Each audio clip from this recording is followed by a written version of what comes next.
Ayan guys, mapagpalang hapon po sa ating lahat. So yan, ito po yung gagawin ko. Ito po yung menu ko ngayon. Ito po yung tinatawag nilang ara.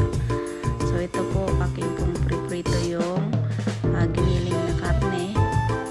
At antayin po natin yan hanggang maprito. Linagyan ko na po ng spices niya yan. Pagkatapos po, ilagay po natin sa rice. Yung rice po is hinugasan ko and then na drain ko na rin po. Kaya yan, lagyan po natin ng spices at after po natin na nilagay yung ating giniling na karne. So, ganyan lang po.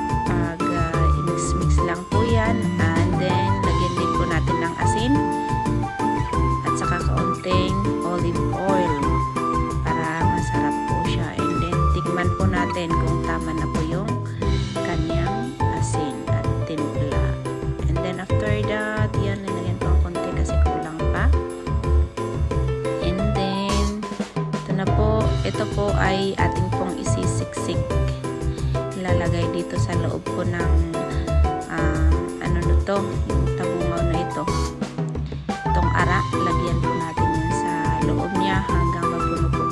Guys, sa paglalagay po ng rice dito sa may ara na ito is huwag po natin masyadong punuin. So, ibig sabihin po is may space konti doon sa loob niya. Ganun din po sa may talong. Kasi po, alam nyo naman po, magbabalance po yung rice. Lalaki po yan pag maluto. So, it needed po ng space doon sa loob. Kasi pag masyadong mapuno guys, hindi po yan maluluto doon sa loob niya, sa gitna niya. So, we need to put it with space po. Huwag natin masyadong punuin ng rice doon sa loob niya. So, may space po yan guys. So, lagyan lang po natin hanggang matapos. And then, kukunin po natin yung ano to, yung pinagtanggalan doon sa may bunganga niya ba. Yung ganyan o para yun po yung pang-cover po natin. So, yan, pinupuno ko lang po sa kulang. Ito po yung sinasabi ko yan. Yan po yung pang-cover po natin dyan para pag linuluto po natin guys, hindi po malabas yung rice. So, kailangan po yun yung pang-cover na yun.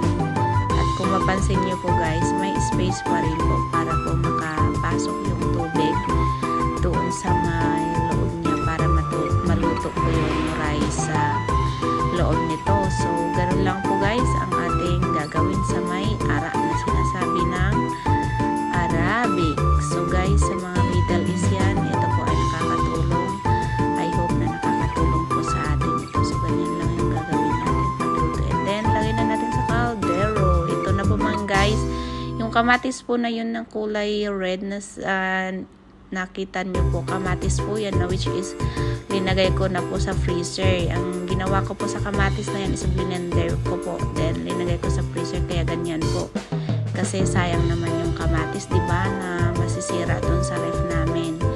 Kaya ang ginawa ko ay binalatan ko, blender ko, and then freezer ko. Kaya ready to use na po yan. Kaya ganyan po yung style niya. Linagay ko, hindi siya naging liquid kasi ice po yan. And then, lagyan lang po natin ng tubig guys para matunaw po. Ayan, lagyan po natin ng tubig hanggang dun natin sa measurement po is nasa inyong pagtitimpla din po. And then, takpan po natin guys at ilagay sa ayan, kumukulo na po itong aking linuto. So, ganyan po karami yung tubig niya. Lutuin po natin yan ng 1 hour. Ito na po.